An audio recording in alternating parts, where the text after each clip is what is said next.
I need that money. I really, really do. I need that money. I really need that money. Really need that money. I need that money. I really, really do. I need that money. I really need that money. Really need that money. Really, that money. That money. The freeze on. I don't care about her face. I'm trying to, there's no good one to pause on, huh? Not really. Care about the stupid DMs and shit. The fuck? This is what he focused on, this woman? Here's about her. He's focused on women. The fuck does this have to do with it? Here, I'm just gonna watch it. I don't know what the fuck he's talking about. Here, let's see this. Let's go to this woman that he's focusing on. Join any kind. Oh, okay. Yeah. So basically, I know what this is. Okay. So last year, all right, last year on this very show, we watched a video documenting some of these Mr. Beast giveaways and where are they now? What happened to the people who won his biggest giveaways? One of the biggest giveaways, excuse me, was his own, like, Willy Wonka, Charlie and the Chocolate Factory giveaway, where in his Feastables candy, there would be golden tickets, just like in the movie Willy Wonka and the Chocolate Factory. And if you found a ticket, you'd enter into this reality TV contest, a series of challenges or whatever, to win a real-life chocolate factory. Okay? Now, while we were watching the video, it was explained that the people who actually won didn't actually win the contest, meaning they weren't supposed to be in it. They were YouTubers who already had almost 1 million subscribers. They were friends of Mr. Beast. They opened a whole bunch of candy bars and never got the golden ticket. And then all of a sudden, they were given one that had it in it. So they didn't legitimately get into the contest. Then, when they won it, they basically said they didn't want the candy factory. And the candy factory was sold off and given away. Okay? So basically, by watching the video, it's funny because the video is like, oh, here's someone who won a lot of money, they did well. Here's someone who won this contest, they did well. Oh, here's the candy contest where a bunch of already popular existing affluent YouTubers weren't supposed to be in it, but were handed an entry in it, basically outside of the rules of the contest. Then, through some kind of questionable means, won the contest, but they don't even have the factory anymore. They got rid of it. Right? So it's like, huh? So right then and there, I said, so this is fake, right? I said it. I said, if that's the case, then it's pretty obvious most of his stuff is fake. Do you really believe that there's a video where he buries himself under the ground for a week and it's legit? Are you stupid? Do you really think he would do that? Right? Like, but that's the thing. Like, all his videos are these stunts, these weird things. And then, so basically, anyway, that was what I knew of Mr. Beast about a year ago, right? I said, obviously, it sounds to me like it's all fake, right? Well, this person who's his former employee made a 50-minute expose exposing everything. First of all, he says, Mr. Beast has a 3-pronged plan. Yes, just like my old 3-pronged plan for success, he has one. But essentially what he did is he used YouTube as a means to build trust within children.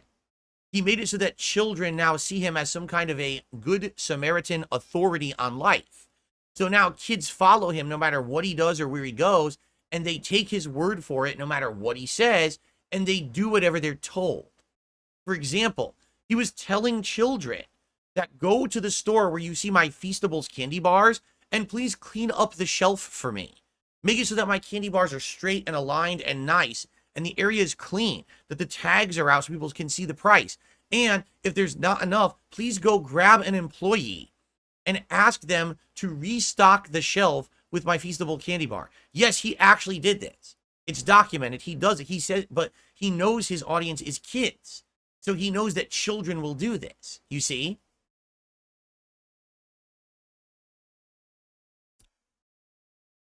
So essentially what he's done over the course of 5 or so years on YouTube, he's made himself the #1 kid YouTuber. Even though he doesn't say that in his videos, that's literally what it is. It's the same as what happened with Fortnite, where even though you know kids are primarily the audience for Fortnite. The streamers who were the big streamers for it would never say that, but they knew they had a child's audience. You know, it's all children watching them. So it's predatory. What he does, 100%, he's a predator. He's a child predator of a different kind. He's not a sexual child predator. He's a child predator where he's buying trust. There was a video where he's walking down the street and he runs into a kid that's like 13 years old.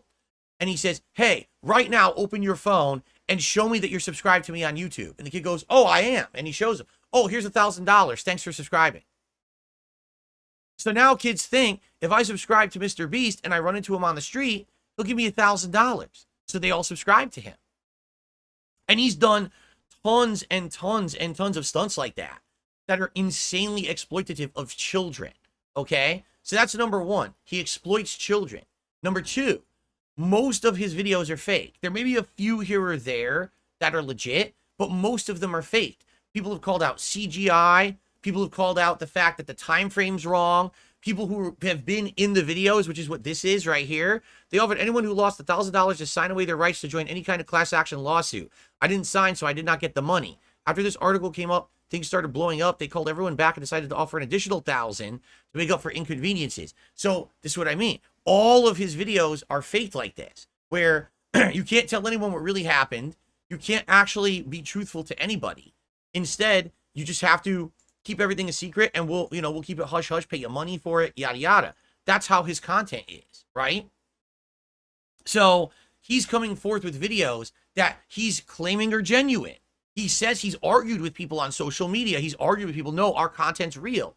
But it's fake, it's staged, it's bullshit. The stunts aren't real, the contests aren't real, none of it's real. It's just an entertainment product manufactured to look to be real, so that he'll get 1 million, 2 million, 10 million, 20 million, 30 million views by children. Okay? So he exploits kids, and his videos are fake.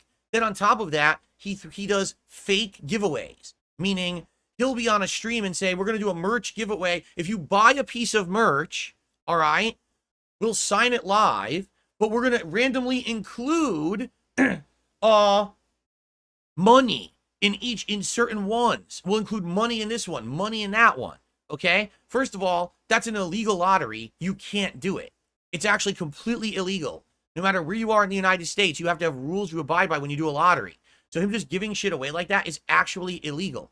Then they actually showed on camera by accident that the signatures on the shirts are faked. They're not his. They're his crew's. They actually showed on camera by accident on a shirt, his crew put MB on it. So he signed Mr. Beast, even though it's not Mr. Beast's signature. You're paying for a piece of merch thinking you're getting a signature on it from Mr. Beast, and it's not. It's from one of his crew members.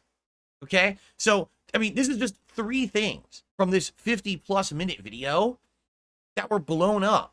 And what's happened is, since this video came out like 2-3 weeks ago, Mr. Beast hit that guy, the former employee, with a cease and desist. And the former employee says, I'm not going to cease and desist. I have more to talk about. I have evidence of all of what I'm saying, and it's all coming out in future videos. By the way, the video is demonetized. So it's not like the guy made the video to make money. He's making nothing whatsoever on the video. He just got so fed up with Mr. Beast being Mr. Squeaky Clean, charitable poster boy of YouTube, he made the video to tell the truth. Okay? So, yeah, pretty insane, because after this happened, now everyone is making these videos. It's not just essentially, and by the way, everything I'm saying is based off the video that I watched of the former employee. I have no interaction with Mr. Beast. I have no evidence of anything. The employee presented the evidence in the video. Okay? So it's based on what the employee presented as evidence, what I'm stating here. Okay?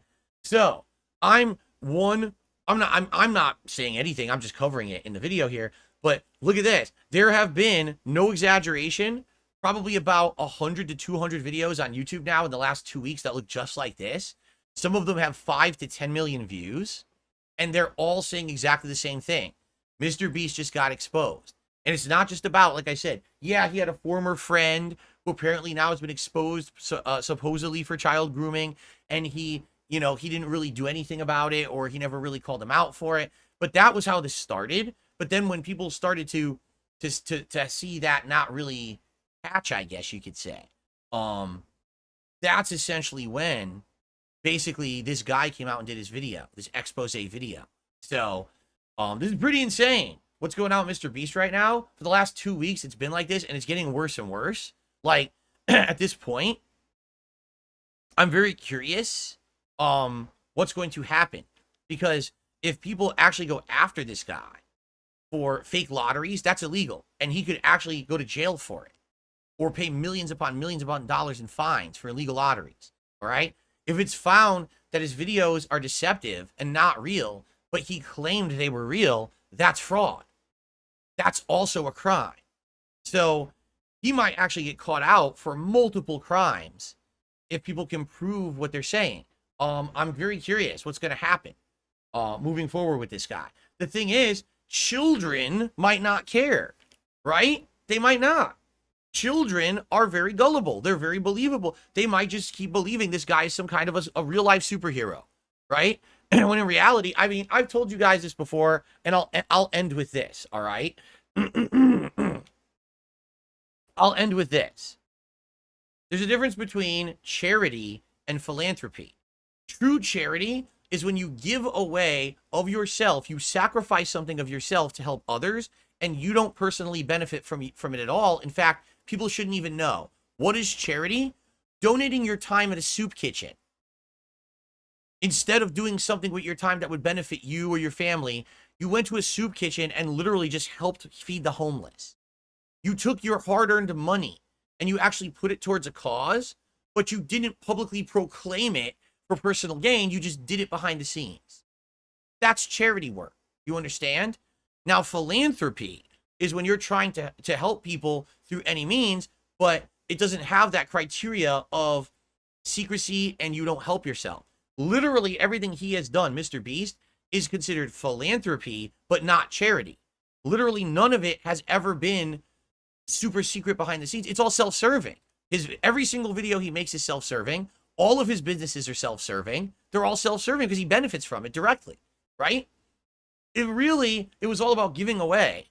Why on earth would he be sitting there saying, buy my merch with a chance to have me throw extra money in it and then have someone else sign his signature on it? It's a racket, right? It's a racket. And he's the master of the racket. He's earned the trust of millions of children around the world, and he knows that, and he's using it in any way, shape, or form to personally benefit himself and his giant empire that he's built for himself. But in reality, sorry, it's not legit. It's all based on a lie that this guy's a good guy. It's all self-serving stuff, you know? Anyway, you know, it is what it is, and people will expose it. I'm not going to sit here and do it, right? I have nothing to do with that. I'm a tiny little guy. People have already made 5 to 10 million view videos on YouTube about the topic, so I'm not going to be the one to be speaking up about it. But that's what that would have been if we looked at that video in depth. Basically, it's people coming out who were part of his video saying they were fake, they were staged, but we were paid to keep quiet. And basically people analyzing all his contests over the years and saying, that's an illegal lottery, that's an illegal lottery, that's an illegal lottery. And then seeing how he basically abuses kids, because it is abuse. It is complete child grooming and manipulation. It's just not for sexual use. It's for essentially attention farming. He has attention farmed children around the world through underhanded means, and YouTube doesn't stop it. They should, in my opinion. Like I said, with YouTube, it certainly should not be, oh, everything goes as long as someone doesn't slap someone with a lawsuit. Someone at YouTube should be there and be like, all right, we need to actually have a department that judges what's morally right and wrong. Because even though we might not get sued into the ground for this, it's still fucked up that we have someone who is literally grooming an entire generation of children to think he's a fucking pariah just so he can become rich. At some point, someone needs to stop this shit, right? So anyway, to me, you know my opinion on this shit. I'm not going to like that. I'm not, I don't like this guy. I never did. But you can like him if you want. But all this is now coming to the forefront and being exposed, and that's what that video is about. And I'm telling you, there's like 100 videos like that on YouTube now, all based on this information coming in. So, okay, fair enough. All right, everyone, DarkSidePhil here. The only detractor channel that I watch is Duty Streams.